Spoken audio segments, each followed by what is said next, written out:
Picture this, a dimly lit movie theater, the scent of buttery popcorn lingering in the air, and the anticipation palpable as the curtains part, revealing a screen that would soon transport you to a world of intrigue and sophistication. It was in such a setting that I first encountered the cinematic masterpiece that is the 1968 movie, The Thomas Crown Affair.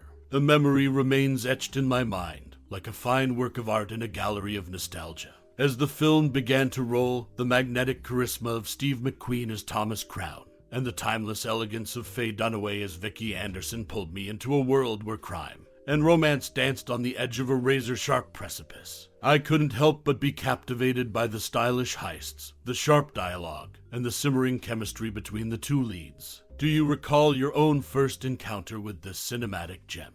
Perhaps it was the unforgettable chess game, a cerebral battle with emotions as the chess pieces. Or maybe it was the iconic glider scene, where McQueen's crown soared above the Massachusetts landscape, free as a bird, and yet forever ensnared by the thrill of the heist. Now, as we journey deeper into the intricacies of this film, let's uncover some random facts that will enrich your appreciation of the Thomas Crown Affair. These tidbits will shed new light on this classic tale of love, crime, and the blurred lines that connect them. So, fasten your seatbelts, dear reader, for we're about to embark on an adventure through the hidden treasures of cinematic history. Did you know that the famous chess game in the film was not scripted? McQueen and Dunaway actually played a real game between takes, adding a layer of authenticity to their characters' intellectual rivalry. And here's another gem: the film's iconic split-screen sequences were groundbreaking at the time, creating a visual language that has since inspired countless filmmakers. As we dive deeper into the enigmatic world of the Thomas Crown Affair, these nuggets of knowledge will unveil the genius behind the scenes. So, let's unravel the mysteries, shall we? In the 1968 movie The Thomas Crown Affair, some intriguing details stand out. One notable fact is that during the editing process, the temporary original song for the glider scene was Strawberry Fields Forever by the Beatles. However, when composer Mitchell Legrand was brought in to create a replacement, he took advice from Quincy Jones and collaborated with the Bergmans to compose two new songs, The Windmills of Your Mind and His Eyes, Her Eyes. Another interesting tidbit is that legendary documentary filmmaker Frederick Weissman is said to have written or contributed to the screenplay of the film, although he did not receive on-screen credit for his involvement. Furthermore, out of all the films in Steve McQueen's career, The Thomas Crown Affair is reported to have been his favorite. This adds a personal touch to the movie's legacy, as it was held in high regard by the iconic actor. These facts offer a glimpse into the behind-the-scenes aspects and personal preferences associated with the 1968 movie The Thomas Crown Affair. It's fascinating to see how iconic songs were chosen and how renowned individuals like Frederick Weissman and Steve McQueen were connected to this cinematic gem. The Thomas Crown Affair. A few noteworthy tidbits. The 1968 movie The Thomas Crown Affair boasts a few interesting tidbits that add to its charm. Working titles. Before settling on The Thomas Crown Affair, the film had a few working titles. These included Thomas Crown, Esquire, The Crown Caper, and Thomas Crown and Company. The various names hint at the intrigue and sophistication the movie aimed to convey. Virginia Slim's cigarette. In the film, during an evening rendezvous, Vicki smokes a Virginia Slim's cigarette. This choice was no coincidence. Virginia Slims had just been introduced around the same time as the film was being made. The slim, elegant profile of the cigarette was considered classy, adding to the allure of the characters and the era in which the movie was set. Split-screen opening. One of the film's standout features is its split-screen opening sequence. While some might see it as a case of style overshadowing substance, the decision was practical. Editor Hal Ashby was tasked with reducing the running time of the opening, and the split screen helped achieve this. It turned out to be an iconic and visually engaging way to set the stage for the rest of the movie. These tidbits shed light on the thought and creativity behind the Thomas Crown Affair, making it a classic worth revisiting. In 1968, the Thomas Crown Affair brought a touch of intrigue and style to the silver screen. Here are some interesting facts about the movie. Mitchell Legrand's American debut. Renowned composer Mitchell Legrand made his American film debut with the Thomas Crown Affair. His memorable musical score added a distinct flavor to the film's atmosphere. Fedora Van Runkle's double design, costume designer Fedora Van Runkle, who worked on the film, also had her hand in designing Faye Dunaway's costumes for another 1967 hit, Bonnie and Clyde. Her talent for creating iconic looks left a lasting mark on both films. As for Faye Dunaway, here's a bonus fact. Faye Dunaway's rising star, when Faye Dunaway was cast in the Thomas Crown Affair in May 1967. Her breakthrough movie, Bonnie and Clyde, had yet to hit the screens. At that time, Steve McQueen humorously referred to her as Dun Fade Away, unaware that she would soon become an overnight sensation during that summer. The Thomas Crown Affair remains a classic in cinema history, thanks to its talented cast and crew.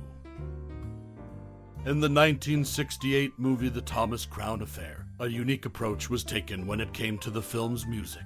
Composer Mitchell Legren watched a 5-hour rough cut of the movie, and then he decided to take a 6-week vacation. During his vacation, he composed 90 minutes of music for the film.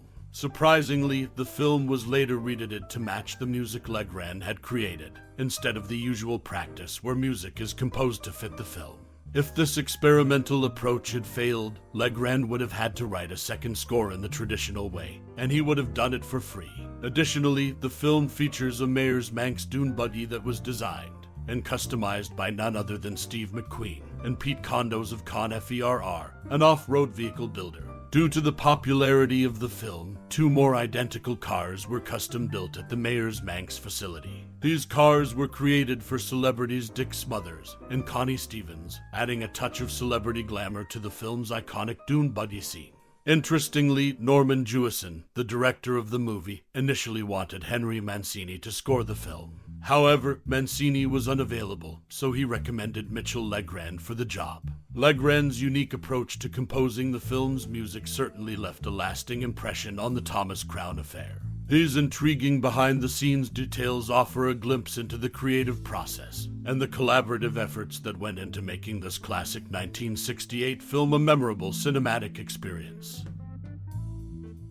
In the 1968 movie The Thomas Crown Affair, several intriguing facts emerge. Firstly, Steve McQueen sported a notable $2,250 Patek Philippe wristwatch in the film, adding a touch of sophistication to his character. Secondly, the Academy Award-winning song The Windmills of Your Mind, featured in the movie, was sung by actor Noel Harrison, who happened to be the son of the renowned Rex Harrison. Noel Harrison, recognized as a British heartthrob, had previously co-starred in The Man from U.N.C.L.E. spin-off series The Girl from U.N.C.L.E. in 1966. Lastly, Steve McQueen, who had previously worked with director Norman Jewison in The Cincinnati Kid, passionately lobbied for the role in The Thomas Crown Affair. Surprisingly, Jewison was initially hesitant to cast McQueen, feeling that the part diverged significantly from McQueen's usual on-screen and off-screen personas. These fascinating details shed light on the movie's behind the scenes and the notable contributions of its cast and crew. The Thomas Crown Affair of 1968 remains a timeless classic in cinema history.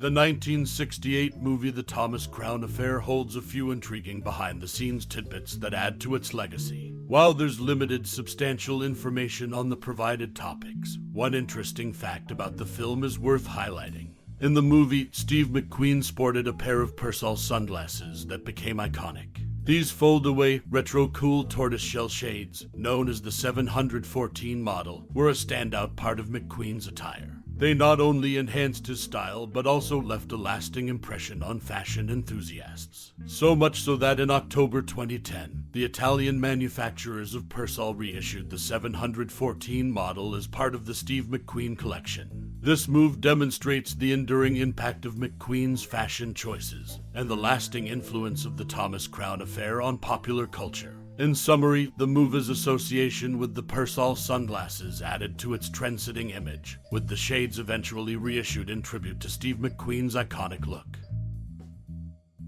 In the 1968 movie The Thomas Crown Affair, there's an interesting connection to a rare Ferrari. Faye Dunaway's character refers to the car as one of those red Italian things. This Ferrari is actually a Ferrari 275 GTB divided by 4 NART Spider with serial number 9437. Before its movie role, it competed in the 1968 to 12 Hours of Sebring, and came second in its class. Afterward, it got a new coat of paint for the film. What's even more intriguing is that Steve McQueen, who wasn't even in the movie, saw this car and liked it so much that he wanted one for himself. He ended up with serial number 10,453, which is now in the possession of collector Anthony Wang in New York, USA. As for Steve McQueen's involvement in the film, he learned to play polo for it. His instructors were Gary Wooten and Neil R. Iyer, real-life polo players, and Jack N. Reddish, the first assistant director, who was a nationally ranked player at the time. McQueen's dedication to his craft extended beyond acting. Lastly, the bank lobby where the first robbery scene in the movie took place underwent a transformation. In the early 1970s, it was turned into a restaurant, marking a significant change in the location's purpose over the years. These intriguing tidbits add an extra layer of fascination to the iconic 1968 movie The Thomas Crown Affair, showcasing the unique connection between the film, a rare Ferrari, and Steve McQueen's commitment to his role. As we bid adieu to our cinematic journey through the iconic 1968 film, The Thomas Crown Affair, we find ourselves standing at the crossroads of nostalgia and admiration. This captivating tale of intrigue, romance, and heists has left an indelible mark on the annals of cinema history. Before you go, take a moment to delve into your own personal connection with this timeless classic. Perhaps you recall the first time you were introduced to the enigmatic Thomas Crown and the beguiling Vicki Anderson. Was it a late-night screening with friends, or a solitary evening with a bowl of popcorn and a sense of anticipation? Did the suave charm of Steve McQueen or the graceful elegance of Faye Dunaway leave an enduring impression on your cinematic soul? In the world of cinema, The Thomas Crown Affair stands as a testament to the power of storytelling, the art of seduction, and the allure of the cat and mouse game. It's a film that invites us to question the boundaries of morality and our own capacity for adventure. We invite you to share your cherished memories and profound thoughts about this cinematic masterpiece. Whether it's a favorite scene, a memorable quote, or an overall sentiment that lingers in your heart, your reflections add to the tapestry of appreciation for this cinematic gem. Thank you for joining us on this journey through the world of The Thomas Crown Affair. Your time and interest in this classic film are deeply appreciated. Let your thoughts flow freely, and let's keep the spirit of this timeless heist alive in our hearts. Warmly,